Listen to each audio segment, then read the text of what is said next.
The woman was a senior engineer, but she chose not to follow the right path. Instead, she decided to rob a bank. After the robbery, she made no attempt to escape. When the police arrived, she didn't resist at all. Even stranger, she didn't defend herself in court. All she wanted was to go to prison. When she heard she got 25 years, a faint smile appeared on her face. Due to the severity of the case, she was placed in a cell with a death row inmate. The inmate was scheduled for execution in 7 days, but she was planning to end her life first. The woman watched her calmly, without saying a word. Not until the guard left did she suddenly hug the girl tightly. It turned out the death row inmate was her biological daughter. Just days ago, the girl was assaulted by a rich man's son. While fighting back, she injured him by accident, but the rich man used his power to sentence her to death. Even though the woman presented solid evidence to prove her daughter's innocence, she still couldn't defeat the rich family's influence. The rich man even tore up the evidence in her face, mocking that he owned the courts and the prison, claiming even the justice system answered to him. This broke the woman completely. She swore to get her daughter out and make the rich man pay. She used to be a top architectural designer. This very prison was built by her own hands. She knew the structure better than anyone. To carry out her plan, she found a tattoo artist and had the entire prison map inked on her back. Her goal was simple: break her daughter out. The first step was to get a bolt. The only bolts that fit were on the cafeteria tables, so the next day they went to the cafeteria. While pretending to clean up spilled food, she secretly started unscrewing the bolt, but the noise was too loud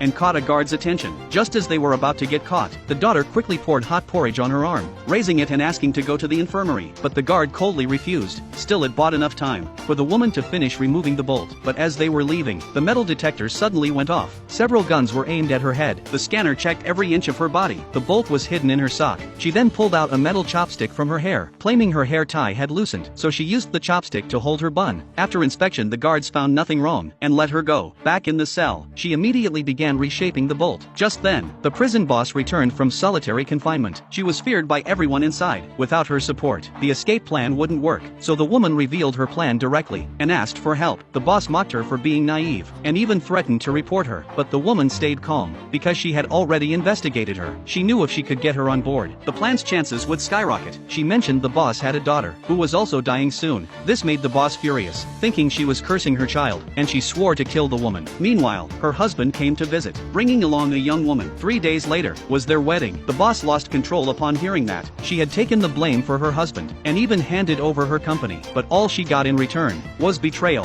Finally, she agreed to join the escape plan. With her help, as long as they got past the prison yard, someone would be waiting outside. The bolt had now become a tool. The wall behind the water tank was the weakest point, leading to the central pipeline. During a patrol gap, they quickly pried open the wall, but digging through required more time, and they couldn't leave their beds empty, so they secretly gathered materials in the workshop to make fake heads. Once everything was ready, they placed the heads on the beds and crawled into the tunnel. It was like a maze underground. The tattooed map finally came in handy. The